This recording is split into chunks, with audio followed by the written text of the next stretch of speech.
My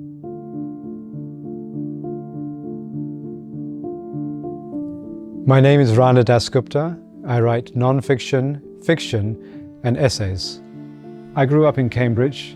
It was a very medieval, sheltered academic town, which made me dream a lot about the rest of the world. Nearly all of my curiosity has been about people who are not like myself, or places that are not my own. When I moved to Delhi, I started to dismantle a lot of my upbringing and to reconstruct myself in a much more hybrid way. When I was writing my book, Capital, I had been living in Delhi for 14 years. I saw the transformation of the way that people lived, thought, related to each other. And I wanted to really unpack this very turbulent, developing reality.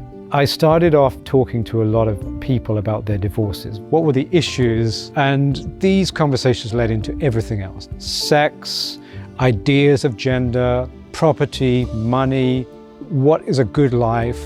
You started having sort of existential anxiety about what kind of society was emerging from all this. And I wanted at that time to communicate that this long history of capitalism, the kind of violence of capitalist change, the cutting edge of that story was now in places like Delhi. The stories hadn't changed, they had just moved outwards into new kind of battlegrounds.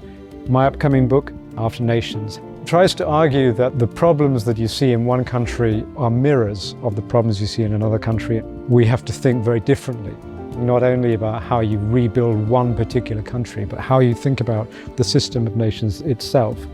For anybody who's interested in trying to enter the world of another person, you realize that that world is everything. You can't just access a human being because you know where they were born or what they believe. Their reality is in their body, it's in their surroundings. It's not just about the stories they tell, but it's about who they are and how they tell them.